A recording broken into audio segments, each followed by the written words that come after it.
We have another candidate. He wasn't endorsed, and we didn't even know about him until now. James, he's from Joliet.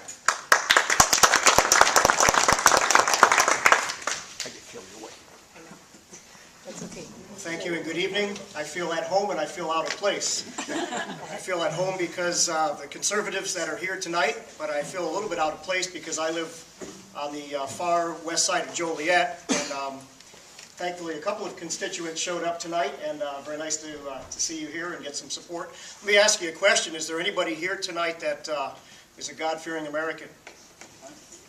Is there anybody here that is from Joliet besides my friend sitting over here?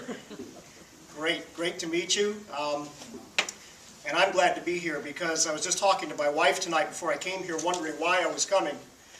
Because about 10 years ago I filled out a form, an appraisal in my job to figure out some of my leanings and my interests. And one of the questions was, do you ever see yourself running for a political office? And I remember distinctly writing down on that appraisal, no way. I, even tonight, don't consider myself to be running for a political office, even though that is what I'm doing, and that is I'm running for board member of the Troy 30C school district. And the reason that I am running, and I had to fill out another questionnaire from the Shorewood Patch. They were interested in finding out about me and my candidacy, and I had to tell them that I'm not on the ballot because I'm a write-in. And anybody who knows anything about write-ins knows that it's a pretty uphill battle. So my being here tonight is because about 4 months ago, a member in the school system asked me if I had ever thought about running for school board, and I said, well, to be honest, no. He said, well, you know, a bunch of us were listening to your input at the school board meeting, and he says, I'm not trying to tell you should run. He says, but I tell you what, the board could use some common sense and Christian values. And that's not to say that there aren't Christians and people with common sense involved in the political system. There are some. But the more I got to think about it and the more I talked with people, they said, yeah, you know, you've got some common sense views. And I remember distinctly sitting in these meetings and thinking, boy, where is the common sense? Because of the level of argumentation that was going on minutiae, details that in my mind have absolutely nothing to do with producing a good citizen, student in the United States of America.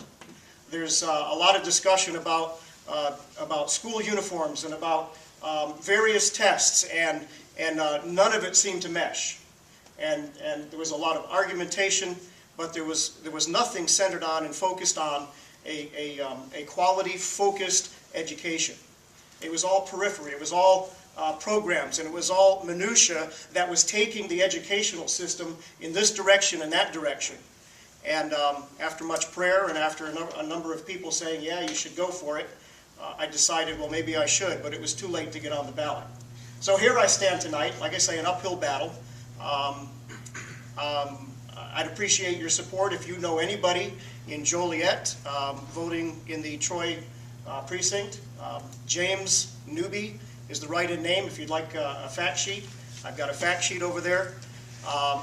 Feel free to give me a call if you have somebody that you know in Joliet that would be also interested in helping to hand out facts or to email. Please let me know. We do have my wife did an event on her Facebook page. Her name is Karen Newby. If you ever happen to get there, you'll see the event. You want to pass that on to somebody. And also, there should be an update in the Shorewood Patch, an online email newsletter. And so, please, give it consideration. Like I say, I'm not a political animal, but I would love to see, because, as you were saying, all politics is local. And if you've got the wrong people making decisions at the school level, you've got the wrong decisions going right up the chain until we've got what we've got in America today. So thank you for your time, and write in James Newby, Troy 30C.